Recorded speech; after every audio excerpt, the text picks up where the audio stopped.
What's up, everybody? Welcome back to another episode of the Bodacious Rant with Burn and Rye. Hope everybody's having a great week so far. I know for us, for people in LA or just the West Coast in general, there's a lot of storms and stuff happening. So hopefully we're staying dry or at least nice and toasty when you can. But how are you, by the way, Burn? Trying to keep dry, needless to say. Yes. We are those people in SoCal right now, so it's been crazy lately. But at least we're also being showered with some Mando. It's like we're bathing in our own waters in a way, you know. We're hopefully maybe we're redeemed. I don't know. What does it all mean?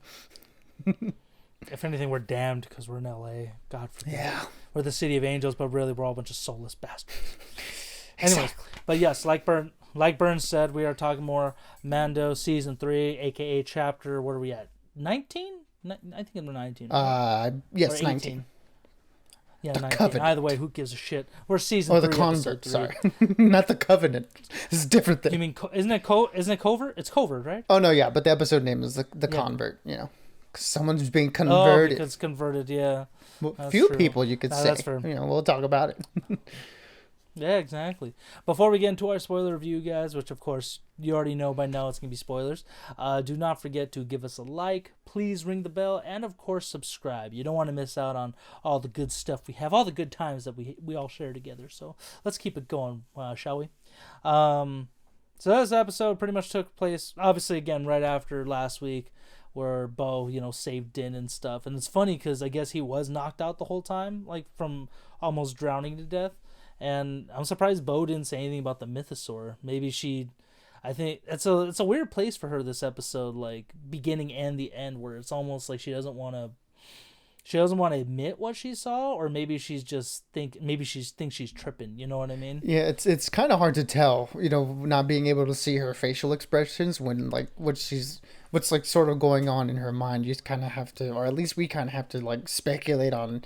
Yeah, it's like, is she not sure of what she saw, or is she withholding information for whatever reason? I don't know what reason she would have to withhold seeing a mythosaur in underneath the waters of Mandalore. So I don't know. It's interesting that she didn't go outright and like tell Din like what she saw there. I guess we'll find out why soon, but yeah, this is a very interesting choice on her part. Yeah, or at least hopefully we'll find out soon why she's kind of keeping it tight-lipped. But I did like that little, the space battle they had after leaving Mandalore, going back to, God damn it, I forgot her planet name, but going back to the castle and stuff like that. The castle. I forgot what I'm just thinking. I just thought it was something funny that had to do with the castle, but I can't think about it. Or maybe I was thinking of Hot Fuzz, where it's like, no, the swans escaped. It's by the castle. I know, yeah, just on her way back to the depression chair, essentially. It's a great chair, so she's got to stop being so. I mean, if you're gonna pick a chair to be moody, and that's a good one. That's not a bad one to do. And that, the Iron Throne, there's a few others out there that you can be solemn and just like consider your past misgivings in. Exactly. I'm sure behind the scenes they're probably saying this chair is so goddamn uncomfortable. This pillow don't do shit. I'm horrible up here. Helps her get into character. But I like that little space battle they had, like seeing her ship in action, which is always fun, seeing all these like custom ships in Star Wars and stuff, see what they can do. It was still pretty agile. And I like that she's flying through the cliffs telling R5, like, I used to fly these as a kid. Although it has been a while, so you can see that you hear the droid just making that noise of like, oh shit, fucked. But yeah, and I'm curious why the TIE interceptors and stuff, and then the TIE bombers completely just destroyed her castle. I'm curious of like what the hell is happening, especially because they've talked about Moff being, actually no one really knows where Moff is. I know he was taken to like somewhere out in the New Republic for like trials and stuff like that, but there hasn't been a real concrete answer on that, huh? Or at least that I could figure out. No, I mean, they just said that he was being taken in front of like a war tribunal at some point, and then we do hear like characters later on in this episode speculate whether or not he escaped on the way to that or not. So yeah, it is interesting like to question who exactly sent these, this battalion of starfighters to go bomb Bo-Katan's castle, and why they're doing it now. There's a lot of questions up in the air, like who sent them and why are they sending them now out of all times. So a lot of things to speculate on, and I think that'll probably tie into like whoever the main villain is at this point, because unlike a lot of people, I thought this whole season was going to be about like Mando's mission to be redeemed. But now that that's out of the way, it's like, okay, what's coming next? And then why is this all happening? All of it like right now, all of a sudden. So, yeah, just this episode opened up a lot of questions, I think. Yeah, and then including just the whole hard cut from them escaping the TIE intercept, that whole battalion, and then we see Dr. Pershing, the clone scientist essentially from the last couple seasons, and I guess he's trying to readjust to the New Republic, and he's like kind of like Andor, that one character that was after Cassian. It's like he's struggling to adapt to the new world and stuff. Can't really. Well, at least I thought he was doing okay. He's just going to work, trying to be positive about his new position, and that I thought was interesting that they had the new amnesty like apartments or something like that, almost like a what's the one, like a reform house or something like that. I forgot what they call that for, like ex criminals and stuff like that, or like people be going through rehab essentially. I just thought it was interesting seeing those other officers there. Yeah, and we see that one actor from Ant-Man and the Wasp: Quantumania, who was also, I do remember from the last season where she was Moff's communications officer. So I thought it was good seeing her again and actually more of a role, because I remember the last season she was just kind of just there. Am I right? I don't remember having actually a considerate part. No, like a solid yeah, part. she didn't have like a big role or anything. There were just moments where she would like divulge some like information to Moff or on Moff's behalf. So we know that she was very close with him, or at least very loyal to him at that point. So it is interesting to see what her character is like doing at this point. But the whole idea of like this whole like the reformation of people who were serving the Empire at one point is very reminiscent of like post World War II Germany, like Nazis, like where I think it was like called Operation Paperclip or something, but where a lot of the U.S. government brought in Nazi scientists and like people that were high up and like giving them a second chance essentially. So that was like, I thought that was a pretty interesting way to take the way the New Republic was handling the downfall of the Empire, like, because a lot of the original trilogy was reminiscent of World War II and that sort of iconography, and it's cool to see that that's the route they're going with, like the post World War II stuff, with how do we rebuild and recover from a huge successful fascist regime. And yeah, just checking in on Coruscant itself was very interesting in this episode. It's cool seeing it like as a touchstone and in these like different points in time. Where in the prequel trilogy it was like this thriving city, and then we see a little bit of it in Andor, under Empire rule, and how it is then, and how now it seems like it's sort of back to the way it used to be, like in the prequel era. So just an interesting thing. I know we check in on Tatooine a lot and we bag on Star Wars for that, but Coruscant is an interesting touchstone, I think, in that same way. Yeah, and how we saw it in Obi-Wan as a much more, it definitely felt like much more gritty city, like right before, like a few years before the original trilogy. So yeah, it's kind of nice seeing Coruscant go through like the stages of time. But in the end, what I kept thinking through this episode is that history just repeats itself. Like, that one guy was going after Cassian, going through his shit. Dr. Pershing going through his stuff. Like, it doesn't matter what era. It's like all these people that are trying to just, living one way where people who live for the Empire and, like, kind of have to change themselves. It's almost like they can't. Like, they're still so used to it. And what's that actor's name from Ant-Man and stuff? The lady in this one? Katie M. O'Brien. And it's funny too. I didn't realize until I saw her now. I was like, "Oh wait, she was in Ant-Man." Like I'd never seen her in anything before. But then they showed the previously on segment of this episode. Like, oh yeah, she was a character that was recurring in the last couple of seasons. So I thought that's kind of cool that they're giving her a little bit of a bigger role here, and one that seems to have some interesting depth. I'm sure we'll get into it and speculate on that. Yeah, what was her character's name again? I'm sorry, do you remember? Elia Kane. Elia Kane. Yeah.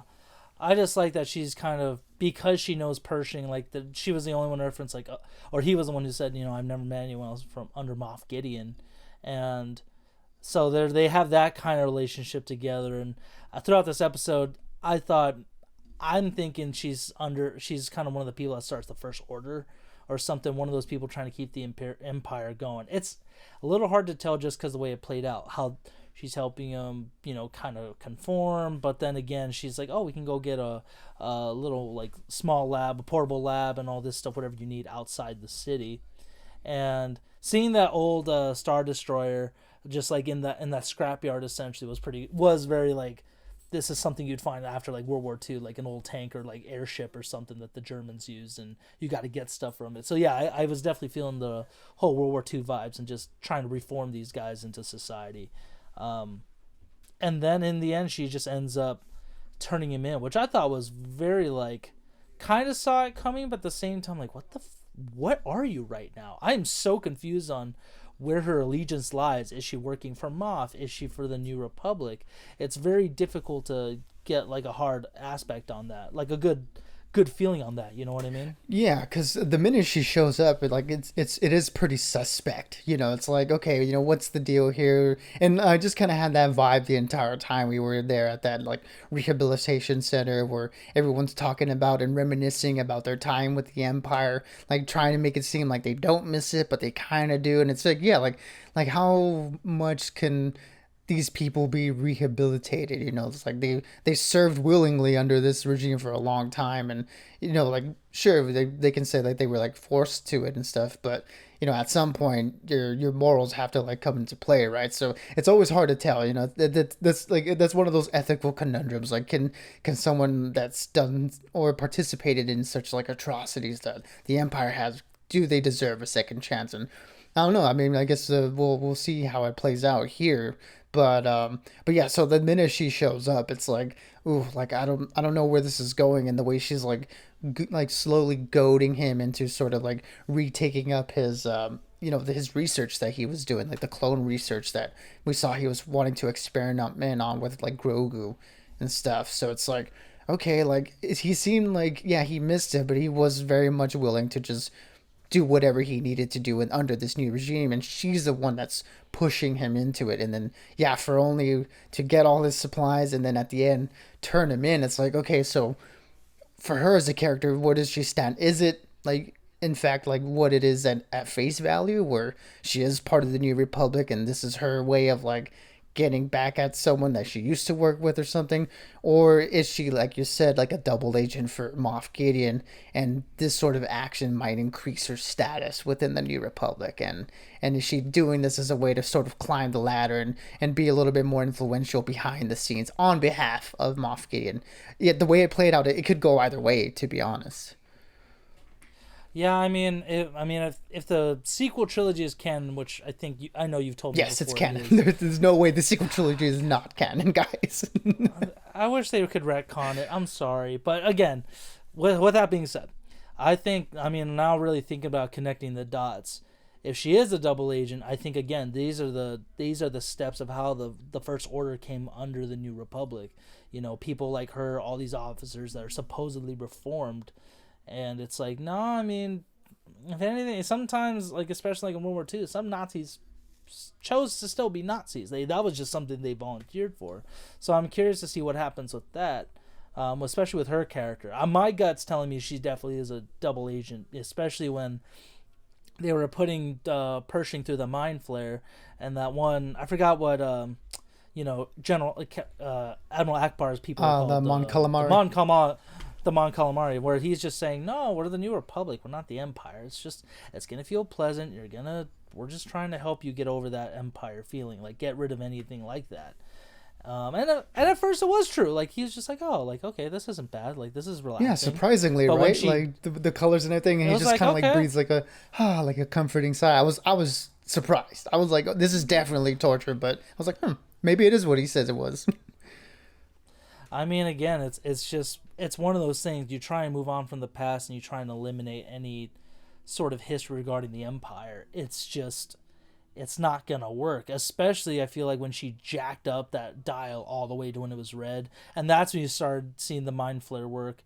I think she's just kind of like, what's the word I'm thinking of? She's basically just tying up loose ends, and I think he was a loose end she just wants to get rid of. So I don't know if we'll see more of Dr. Pershing after this. I mean, I wouldn't be surprised because, his cloning technology essentially is what led to Snoke and all those extra clones on that Sith planet. So, yeah, I just thought it was a very interesting thing. But if those TIE fighter and stuff and her are related, there's got to be a connection there. I'm just not sure what it is yet. Yeah, I mean they're definitely not connected. You know, like seeing that in the beginning and then having this like big story take place in the center of it, they definitely have to be connected in some way. You know, whether it is Moff Gideon in the back, you know, like pulling the strings in some way, or is it someone else who's risen up within the remnants of the Empire, and then like the next person that's trying to take on that mantle of bringing it back.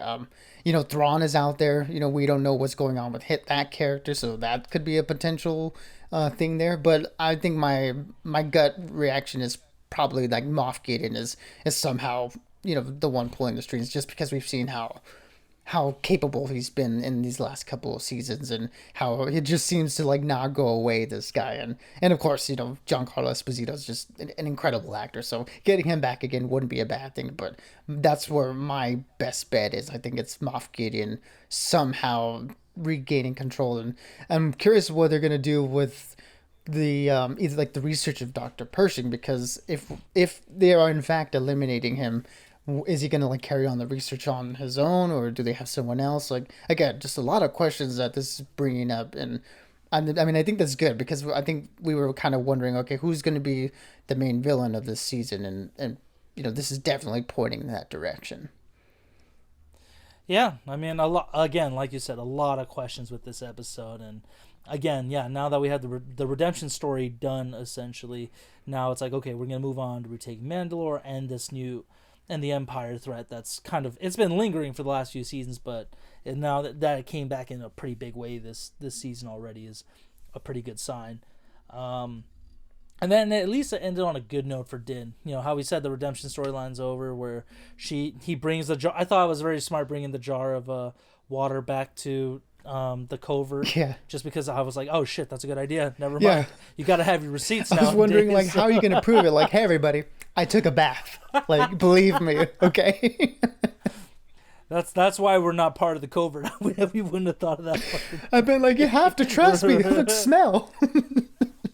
Don't I smell like water? Like, Yeah, and then Bo not being a witness, like, that's not gonna cut it either. So, oh god, good times. But it's just funny. I like that the heavy duty guy. I don't think we still have a name. That's Paz Vizsla, no? Oh, it is Paz Vizsla. Yeah, I think they confirmed it like in that Boba Fett episode, if I'm remembering correctly. But at some point, I think they did. One of those episodes, yeah. But Vizsla, I like that he called out the clan, because I don't think a lot of people have seen the Clone Wars show. Mm-hmm. So they don't know that Bo was a part of the Death Watch at one point, but also her clan within the Watch was known as the Night Owls. Hence, you know, her cool owl looking thing. But I like how he's like, what are you about, you Night Owl? And she's like, I'm Bo-Katan. I thought they were going to have like kind of a bigger reaction to it, but at the same time, being the cult that they are, they're like, well, you're not in good space either. Like, both of you are apostates. Like, you shouldn't even be here. But I like that the armorer, she, you know, said, okay, you're redeemed. Like, you got the water here, and and what about you, Bo? Like, have you taken off your helmet since the waters? Which was a good point. I didn't even think about that, but she's like, nope, have not. And it's like, well, you're free to leave, but until then, you're part of the clan now.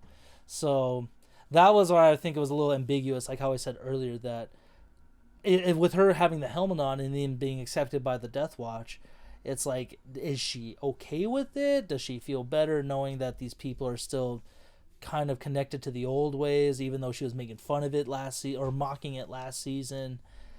Or, you know, is she just going to use them to help retake Mandalore and just maybe cast him out again? I don't know. But either way, I just thought it was good that Din at least has that security of like, I'm back with the Watch. I have like my family again with Grogu and them. But I think they're definitely going to have to utilize the Watch to help with Mandalore for sure. Yeah, because like as much as they are like zealots, they are consistent. I mean, I was expecting the armor to maybe like not accept it, but no, like it was very surprising and refreshing that, okay, she said that he had to go do this thing. He did it. now he's back in. It's like, okay, cool. At least they're true to their word. It's not like one of those things where once they're been abandoned, they're abandoned. Like, no, they welcomed him back, and it'll be interesting to see how the dynamic shifts with them. And now that he's a part of them officially, and now that he has the dark saber, what does that do? Now that he's in the ends with them, is he gonna like take up the mantle of their leader or something? I'm wondering like how that's gonna play out. But yeah, for Bo's character in particular, again, because she has a helmet on, it's hard to see her true reaction to this ending sequence where she's being accepted into this clan. It's like, is she like, because she's like such a loner at this point, is she like ready to join like another group of like people who are her people? Maybe she doesn't like them so much, but they are her people. Or is it one of those things where she feels like maybe she just traded one band of crazies for another?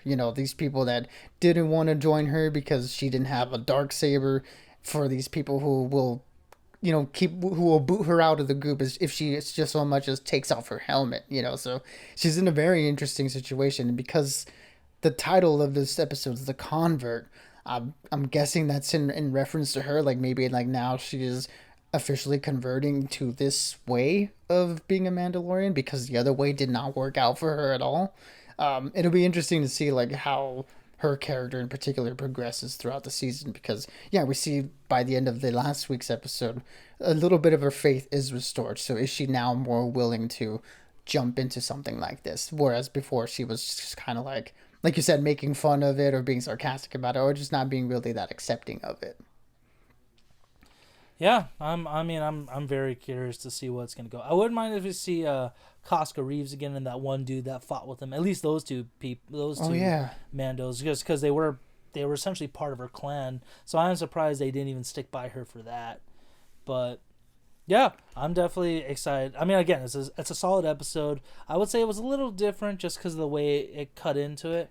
But I'm still excited to see next week's episode. So it was still great. Yeah, I would say the definitely the way it was edited, I agree. Kind of shortchanged the middle section for a little bit. Like it took me a while to adjust because of how abrupt and different in tone and pace it was. We start off with this incredible action sequence, and then we grind to a halt and have this other story, which is interesting on its own. I just felt like it sort of undercut itself a little bit going from that high to that sort of a different change. But I mean, the story was great. It's just it was weird the way it was put together. I kind of did itself a disservice. But I think now that we understand like how the episode plays out on rewatch, it won't be as drastic of a shift, I think. Exactly. But for those of you at home, what did you guys think of the episode? Were you in love with it? Did you feel jaded by it like we did? Are you still excited for next week? Because I know I am. Again, as always, let us know in the comments. We want to keep the conversation going. Shazam! Fury of the Gods does come out this weekend, so stay tuned for that. Unfortunately, no more Last of Us though. That's the bittersweet part of this month. But I'm excited again. John Wick is I mean, I'm trying to kill the hype with that because I don't want to get too excited and be disappointed. But hearing a lot of good things about it, I think that's going to be the movie of the month besides Scream 6. So, as always, guys, stay tuned for those and stay bodacious and keep on ranting for the both of us. Absolutely, but we don't got post-apocalypse Pedro Daddy, but we got space Pedro Daddy, so we had that to look forward to for the next few weeks at least. But yeah, and I mean we're going to be here to talk about it, so very excited about that and all the other stuff that you mentioned. Going to be a stacked month, so tune in everybody. Lots of stuff to talk about that. But until then, be good, be safe, and we'll catch y'all on the next one.